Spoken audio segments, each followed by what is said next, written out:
Welcome to today's SitRep, the situation report. It is the 19th of August, 2022. As always, I'm Gads, and I'm going to talk about news stories that I've come across in the past day or so and pull it apart. Think about what's happening in the world, what trends we're seeing, where we're heading, and how we're going to best prepare ourselves for an uncertain future. Thanks to everyone who joined Lauren and myself on the live last night for Whiskey and Prepping. Great times were had. Great conversation was had. Fun times. If you haven't seen it, you can check it out on Instagram in my posts. So go in there, have a look at that. Morning to you, Kieran, on Instagram. Hope you're well. Hope everyone's well, wherever you are and whatever you're doing in the world today. So let's jump into it straight off the bat. Got some Australian news, some Aussie news. Scientists aim to resurrect extinct species. Australian scientists want to use advanced genetic engineering techniques to resurrect a Tasmanian tiger, also known as a thylacine. Have these people not watched Jurassic Park? Do you not know what happens here? I love it. I love this sort of like messing with sort of stuff. This is how every good sci-fi / horror film starts, with good-natured scientists trying to bring something back, or some sort of experiment gone wrong. Anyway, let's see how this one works out. I'm sure it'll work out really fine, and I'm sure they'll just stop there. They'll just go, "Yep, we got the thylacine back. Let's just hold up there. Why bother doing any more? We know we can do it, so why bother going anymore?" Take the Ride on YouTube saying, "Hello from the Blue Ridge Mountains." And yeah, they want to get rid of cows and chickens to raise Tasmanian tigers. Good going, people. Yes. There's absolute war on our food supply at the moment still. And this is what they want to do. This is where we're putting our efforts and our money and our scientific minds to work to resurrect dead species. Well, it's not totally without its merits. There are some merits to this idea. I think it's worthwhile to explore this sort of stuff, and especially to try and rebalance ecosystems that we may have disrupted from our interventions, from our being here and our doing stuff that we do, because we did allegedly hunt these things into extinction. So us and introduced species like dingoes. But yeah, let's see where this one goes. All right, also in Australia, in the Australian Capital Territory, the Bush capital, what's happening with Russia? Russia has been given 20 days to vacate the premium site in Canberra's Yarralumla, which is not far from Australia's Parliament House, our new Parliament House, and our old Parliament House, really, but the new Parliament House. This is in an area, Yarralumla is a very primo suburb in Canberra. The Russian embassy has been getting built there for a number of years, and I say been getting built, not much has been happening. There's like a construction site there with a fence around it. And I've been looking at this thing for years, just wondering like what the hell's going on there. They just haven't been doing much. So someone in Australia, in the Australian government, has said, the National Capital Authority has said, "Yo, use it or lose it." I think that's actually technically what they said. Quote, "use it or lose it." Or maybe that's a policy. There's a use it or lose it policy. Seems like a very Aussie thing to say to someone. Yeah, so they're going to boot them out of that site, maybe give it to someone else, or build flats there. Who knows? Primo land in Yarralumla. Interesting though that it's it's now that they're going like, hey, all of a sudden for who knows how many years, Russia's been sitting there in the dirt.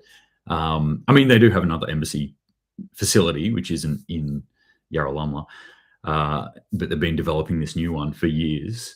Nothing's been said, and then all of a sudden this crisis come up, and now the National Capital Authority is going, hey, you can't be here unless you build this place. Let's see what happens there. maybe increase tensions. All right, let's jump over to Southeast Asia now and Indonesia. President Putin holds a telephone conversation with Indonesia's Joko Widodo. So we've seen some sort of interaction happening between Joko and Vladimir in the past month or so. Under the guise of Widodo being, no, I want to sort of like help broker peace or ease tensions and things like that. But what it looks like now is that Indonesia is definitely joining the many nations that are looking at Russia and going, hey, we not only want, we need what you've got. And you're selling it off cheap. The great Russian garage sale continues. So now Indonesia's getting a part of it. And why wouldn't you really? They've got a whole heap of resources that they need. In particular, what are we looking at here? Grain, fertilizer being two of the big ones that Indonesia are looking at. So, yep, more ties being created there, more lines being drawn up of who's on whose side. Is it a big deal? Maybe. This is Indonesia we're talking about. This is Australia's closest neighbour, physically closest neighbour. I'm pretty sure. Maybe it's Papua New Guinea, actually. But, Indonesia would be a very close second. Not closest neighbour kind of spiritually, I guess that's New Zealand.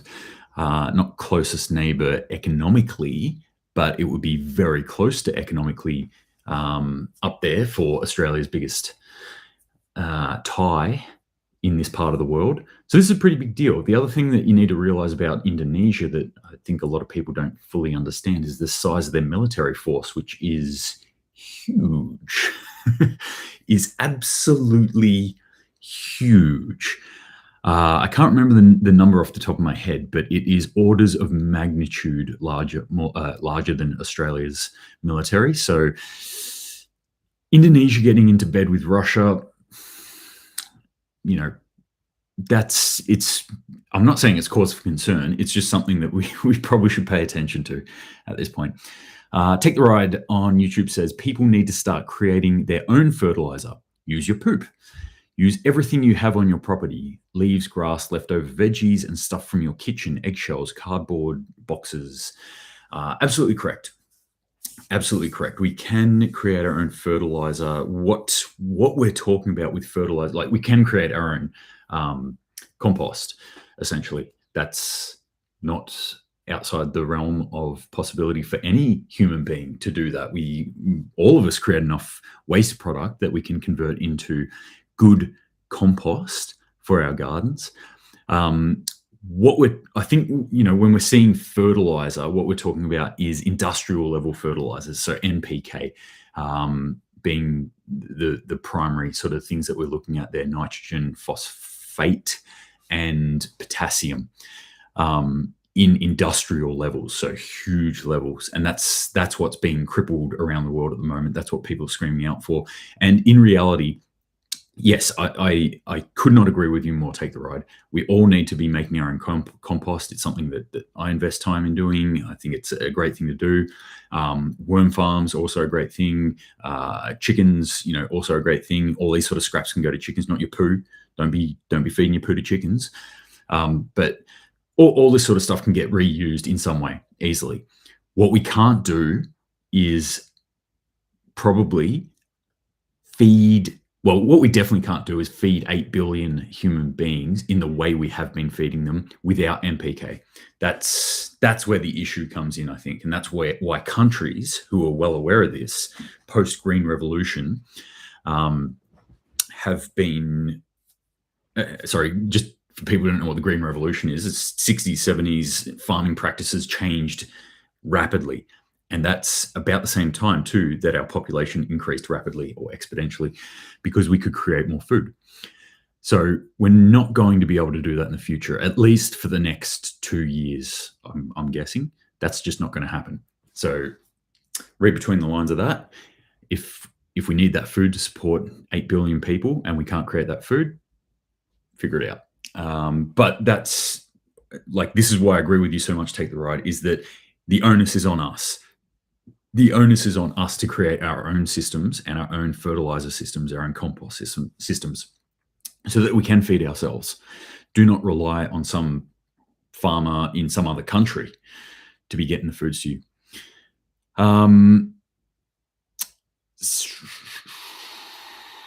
What conversation? Oh yeah, sorry. Bit of a back and forth between Savage the Wild and Take the Ride about Blue Ridge Mountains in the US. Yes.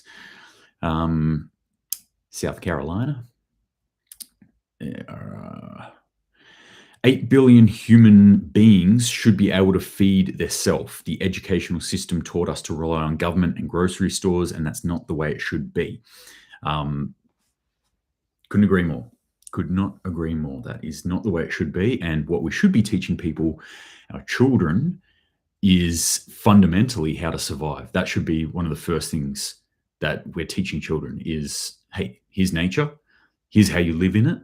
It's not some scary, dark killer of a thing. It is actually something that supports us if we know how to use it, if we know how to recognize what we're looking for. Here's how we build a shelter. Here's how we find food. Here's how we grow food. Here's how we hunt food. Here's how we process those things. Here's how we turn that into other products like clothing, like further furnishings for our houses or for our shelters. Here's how we seek water. Here's how we purify water. All these sorts of things are the stuff that we should be base level taught as human beings, and we're not. Maybe purposefully. Who knows? Take the Ride again. We got enough land on this planet to provide food for everyone. They just have to work it. Like I can't agree more. This whole overpopulation thing, I've had this argument for years with people, like where I just don't feel that we're necessarily overpopulated. I think we're overpopulated for the manner in which we live in, and especially in the Western world that we live in, for the amount of consumption that we sort of go through. But I don't think that the Earth cannot support 8 billion people. I think the Earth could probably support a lot more human beings. That's my belief anyway. If human beings are willing to put in the effort, if human beings are willing to regenerate the Earth around them so that it supports them and not just sit back with their feet up and expect food to roll into their mouths. Anyway, moving on. Let's go to China. China power crisis worsens as more factories suspend operations. This is further to what I was talking about yesterday and the day before, where large sections of China, especially in their manufacturing cities, are struggling to get enough power, enough energy, and so they're having to shut down. So that's going to have huge effects. China, interestingly, on a side note, China has been releasing a lot of economic data. I mean, everyone has recently, and none of it's looking overly great. China does look like it's slowing down. And the one big thing that China does still have going for it, because its housing market or its property market is probably about to implode. One thing it does have going for it is its trade. So it's exporting a lot of goods. That's not going to happen if their factories aren't running. They're not going to be able to export goods. That means that's not going to be able to fill in the gap and buoy up their economy, and that's going to have some pretty huge effects.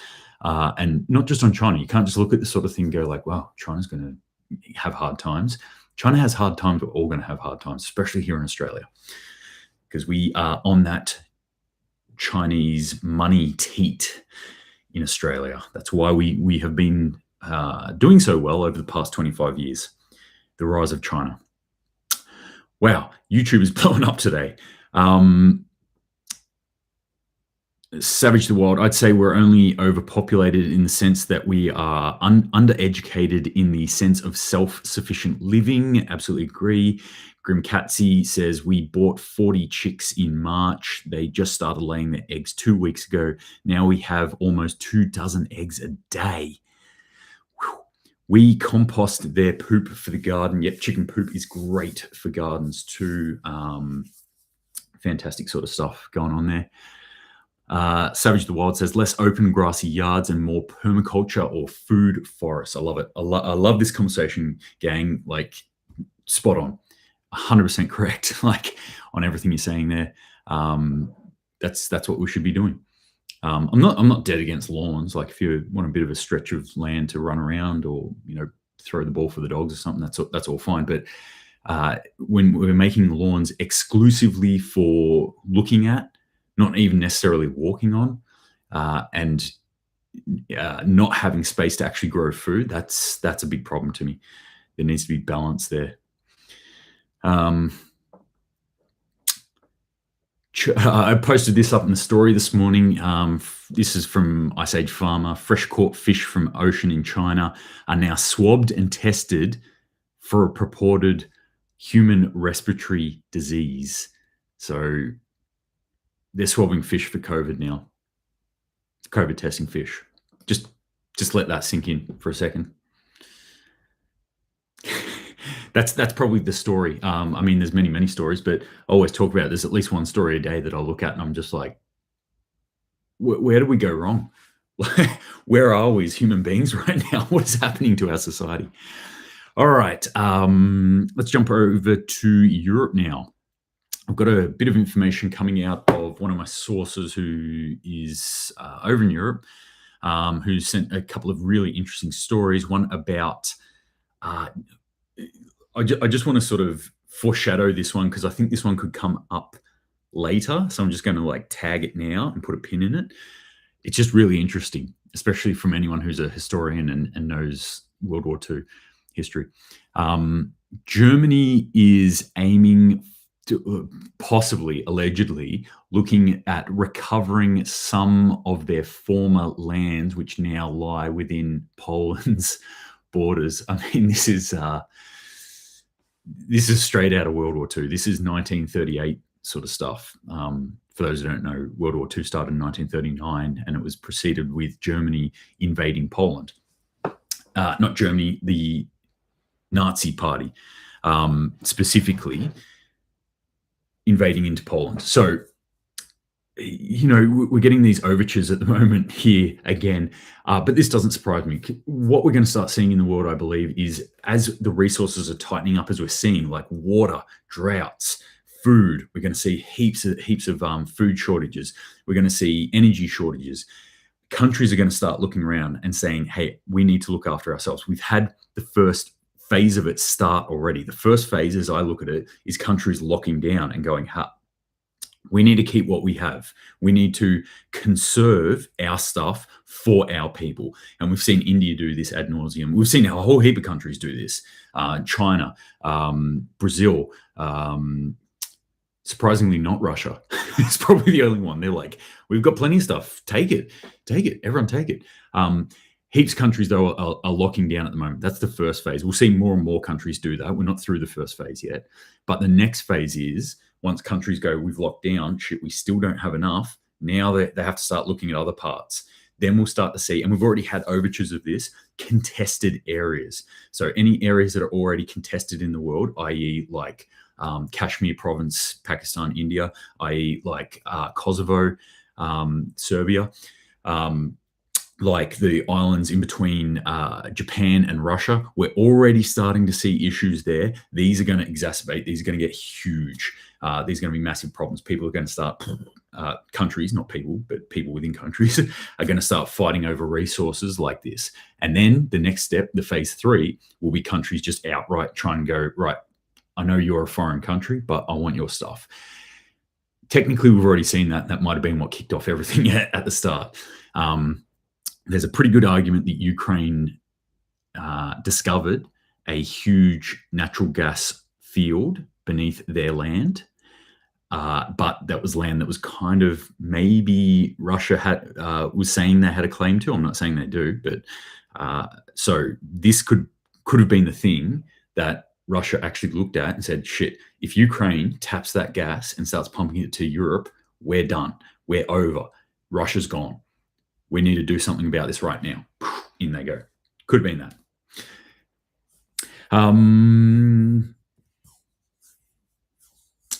Sorry, I haven't been keeping up with all the chats on the YouTubes, but Savage the Wild says, great channel, by the way. I'm brand new as of yesterday, I believe. Cool. Welcome to the madness. somehow you've stumbled in here, and I appreciate it. So thank you very much for joining us, Savage the Wild. I hope there's something in my ramblings that help you out in some way, or that you get something out of what's going on here. And Take the Ride says, welcome to the channel. He does a great show daily. Thank you very much. Take the Ride. I really appreciate you guys being here too and chatting so much on the YouTube this morning.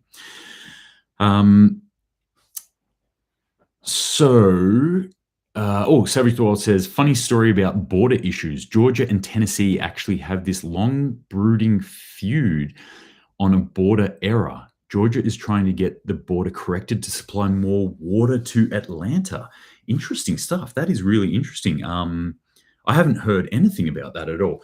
Of the fractious things that might be happening within the US, that has not come up on my radar. So that's quite an interesting one. Thank you very much for sharing that. And I would love to learn more about that if you want to send it through to me.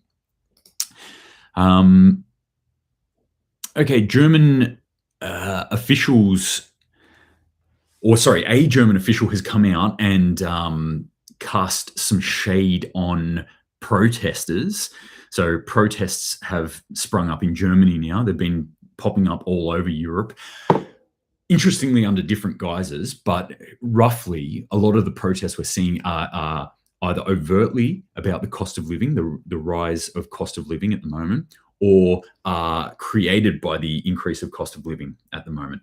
So these ones in Germany, they've said, yep, this is about the cost of living. This one German official from the government who is, I don't have it written down here, but has come out and said they are enemies of the state.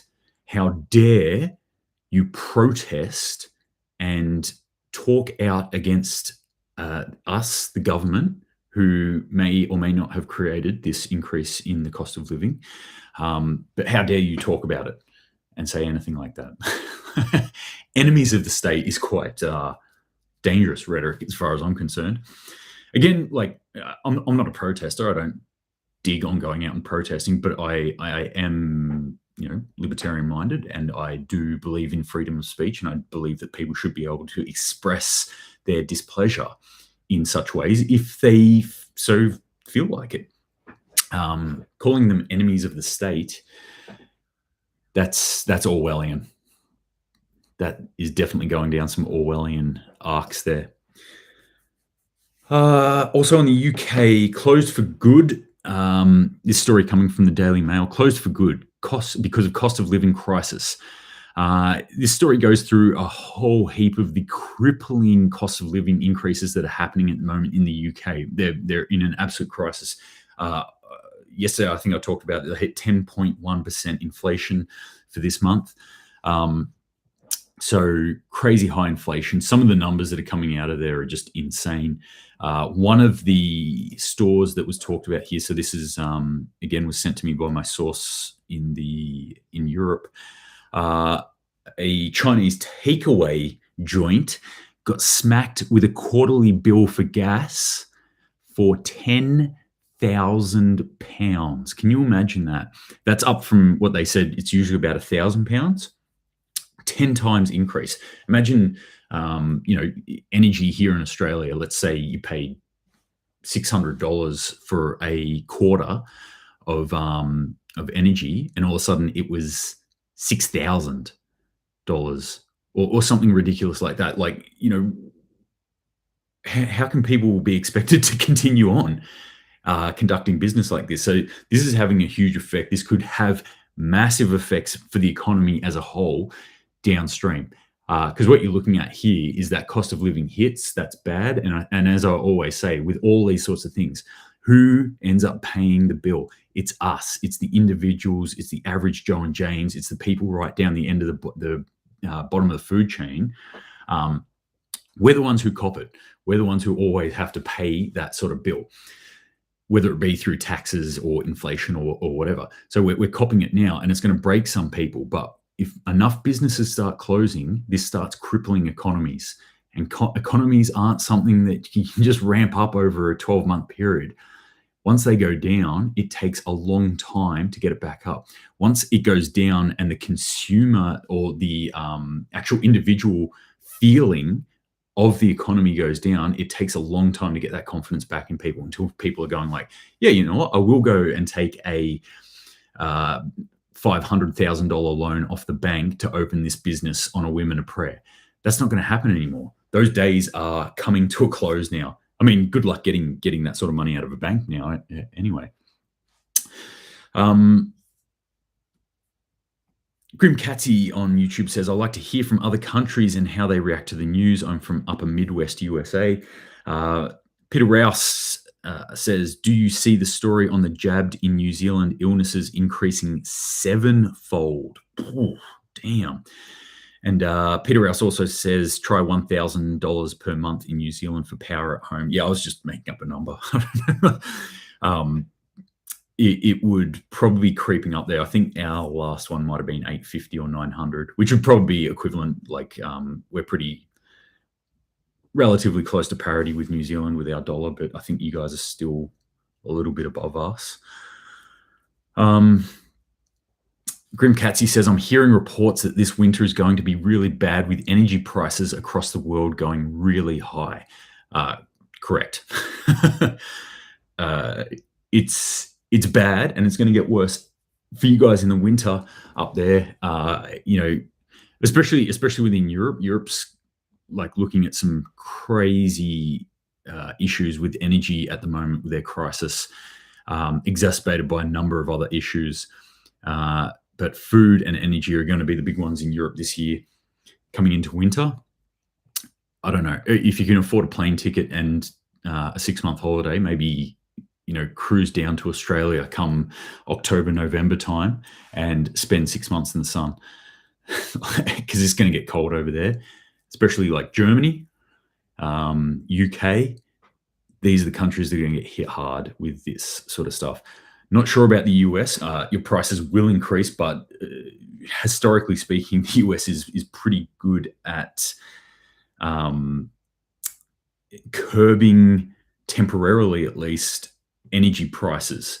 Even when you look back at the 1970s in the crisis that happened there, yeah, that did go on for a little bit, but they put in some pretty big measures to try and bring that down.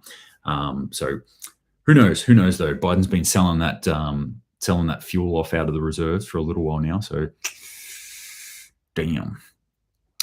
That Insta-chick says there'll only be rain here, no sun. I don't know about that. There'll be sun. It's summer. There'll still be sun. It'll be a wet, like they say it's a wet summer coming, like last year. But that just meant that we didn't have like 2 weeks of 45-degree heat for once. It kind of stayed around that 30 mark, 28, 30 mark. It'll be warm though. It'll be warmer than it is in Europe. I can guarantee that.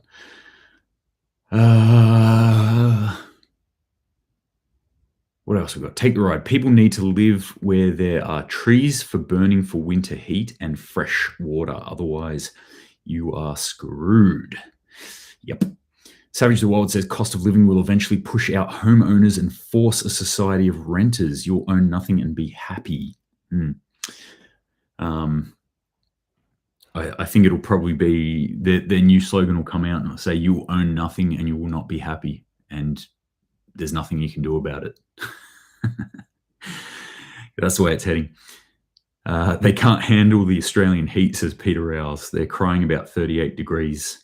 Yeah, I mean, it's a totally different situation, though. Like their infrastructure is not built for it. Australian infrastructure is kind of built for these extreme temperatures heading up around 40, 45 degrees. We're used to it. People who are not used to it are getting punished by 38-degree days. There's a lot of summers in Australia that I've been through where 38 degrees, you're like, oh, thank God it's easing off a little bit. But that's not everyone. More articles in corporate media now about how they are doing cloud seeding. Yes, the rains are coming, whether forced or not. Okay, let's jump over to the US now, and we'll talk about drought conditions there. CNN dropped a really interesting report, again sent to me by one of my sources, about American farmers are killing their own crops and selling cows because of extreme drought. So this drought is getting worse and worse in the western part of the US. There's not actually a lot of like good forecasts that I can see here with this one. Usually when a drought breaks and you can kind of see it coming, and you're like, yeah, we might get this crack in the drought, and we'll get some rains, and that'll ease things temporarily. It doesn't appear that anything is being reported or shown in any of the forecasts that might happen anytime soon. And the impacts are going to be huge. In fact, the impacts now already are going to be huge, but this is probably going to continue, and it's going to exacerbate these issues further down the line. So beef prices are going to be okay in the US for a small amount of time. Then they're going to go absolutely astronomical. That's what's going to happen, because beef farmers are selling off their cows because they have to. They can't afford to feed them, and they're dying off in some cases because of the heat anyway. So they're like, no, we just got to get rid of these. There's a glut of beef on the market at the moment, so prices get pulled down because of that. But next cycle, when they go, okay, where's the beef now? They're like, we ain't got none. We didn't grow any beef. We didn't have any cows this time, or we only had a couple this time. So it's just not there. So that supply will drop dramatically, which means the price will surge. Within the US, we're also probably going to see this maybe a little bit in Australia as well. And I've talked about this in the past, maybe a month or two ago, that Australia had an issue where our beef, we produce plenty of beef here. We export a lot of beef. We couldn't export it for a while because of the supply chain crisis. We couldn't get them on boats. There were no boats to get them on, to get them overseas. And then other countries were saying, no, hang on, we don't want it right now, or for whatever reason, disease, blah, blah, blah. No cows at the moment. So there was a backlog. So that backlog came back into Australia, and we just kind of had a bit of a glut of beef for a while. But that might run out. And because of that backlog, farmers forecast. It's what they do. So they're going to go, all right, well, we didn't sell this much this time, so we're going to downscale a little bit, which means there's less available in the next cycle. But watch that space. What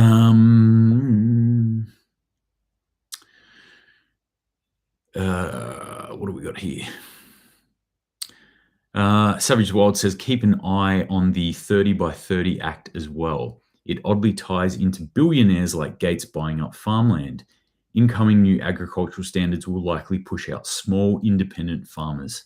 Yeah, it's why I encourage people to, if you have the means now, try and get your hands on some sort of land, anything that you can. Doesn't matter what it is. Just if you can do it now, do it, because the land is going to get gobbled up very, very soon by people who do have the means and maybe not the ability or forethought to be, growing stuff on it. Feds cut water deliveries to Arizona and Nevada, which may impact food production. To avoid a catastrophic collapse of the Colorado River system and a future of uncertainty and conflict, water use in the basin must be reduced. So again, this whole area here of the US, this kind of southwestern, central western area, pretty much, we're kind of looking from the Rockies in Colorado over into Utah, down through Arizona, into New Mexico. Beside that, even Texas is affected by this. Nevada's affected by it, obviously, with the Hoover Dam, and into California. Big issues here. Big issues with this drought that's going on, and now it's going to be quite seriously affecting food production within that area. Peter Rouse says, Jacinta adding more taxes on meat, so we'll force up prices. Yeah, that's the other part of this equation too. Again, many different factors coming in that are attacking our food system at the moment, but these taxes on cow burps and farts, like utter ridiculousness. But all this sort of stuff's going to drive up our food prices, and across the board, that's all I'm seeing is food prices will go up. We're going to see that everywhere. So that's why the smart thing for us to do right now is try and get whatever land we can to grow food on it. That's what real wealth is, as far as I'm concerned. It's the ability to sustain yourself, to create those things which we need to survive. And what do we need to survive? We need shelter. So having trees, like Take the Ride said, having a property with trees on it, or having access to trees so you can burn it for fuel, for heat, for cooking food, but you can also create shelter and other things out of it. Having land where we can grow actual fruit and vegetables on it so we can feed ourselves. We can get into animal husbandry, and you harvest livestock, or we can hunt on that land. This is what we need to think about. It's that land itself is wealth. The stuff in your wallet or the digits on your phone when you tap it, these things are not wealth. These things are a means to an end, and we should be using those things to create actual wealth by getting this food, getting these food systems correctly sorted for ourselves. Creating our own human manure, getting chickens, because creating our own little ecosystems, really. Side note, what is that bottle in the back there? Scotch bourbon from Savage the Wild. This one up here is a Valentine Scotch whiskey, 30-year-old. This one was a gift from my old army mates for my 40th birthday. Quite a nice drop. Or I pulled it down. This is a Lagavulin. It's only an 8-year-old Lagavulin, but it's still quite nice. And you may have missed it last night, but on Instagram, Savage the Wild, every now and then, my friend Lauren and I do something called Whiskey and Prepping, where we do about an hour chat where we just kind of like talk about all sorts of stuff and answer questions and drink whiskey and talk about whiskey. So hopefully that answers your question. Peter Rouse says California water issue also in part to the leaks in the system. It suggested they are losing as much as 1/3 of the water through broken infrastructure. That wouldn't surprise me even in the slightest. In fact, it would surprise me if the infrastructure that we have at the moment, or the US even had, was working at 100%. Also says we own a farm but lease it out to an actual farmer. Not a bad idea. And anything that's supporting farming, anything that's supporting growing of food, anything that's supporting that sort of local food growing process is all good. All good. Yeah. All right. So I am going to cut it there, gang. Thank you very much for joining me again for today's SitRep. As always, I'll keep reminding you, get out in the garden, start growing your own food. Doesn't matter what it is that you can do. It doesn't matter where you live, in what kind of circumstance you live. Everyone can grow something. I don't care if it's a single little basil plant on your windowsill in your concrete box apartment in the middle of a city, or if you've got 50 acres of land somewhere and you can grow food en masse.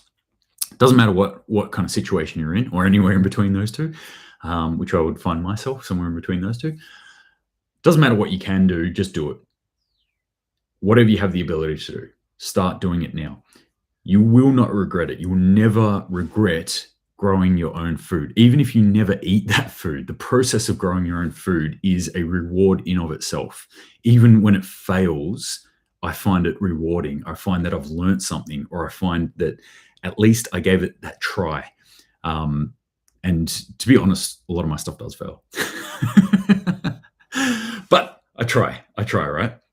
And I do eat some of the stuff that we grow here. So that's all we can really do at the end of the day. So keep doing that. And also at the end of the day, if things get really, really bad and you are forced to grow your own food, then you will already have experience. You'll already have systems set up. And that is huge because that takes a lot of time and a lot of effort. So if you've already got the experience, you've already got the knowledge, at least a little bit of it, of growing something, of tending to some sort of plan, then you're going to be way ahead of the curve if you need to actually survive off that food.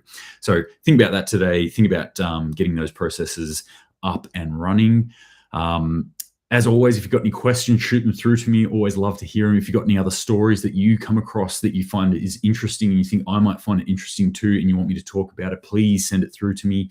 I'm always talking about my sources on Instagram. Well, that's what they do. They just send me stories and little maybe little synopsis or their take on it as well. And I'm like, brilliant. Like, that's awesome. Like, yep. And I quite often start a little conversation, or I'll just snapshot what they said and go, yep, that's getting talked about today. So yeah, if you've got anything, send it through.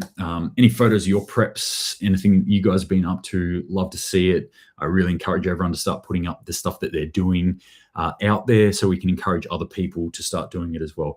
Show people this isn't weird. This isn't strange, what I'm doing. It's actually totally normal. I'm just a human being who likes to, grow my own food, to hunt, to, eat things that are close here, to talk to local farmers and local producers and get stuff off them, and to produce stuff myself. That's not weird, not even slightly weird. That's very, very normal.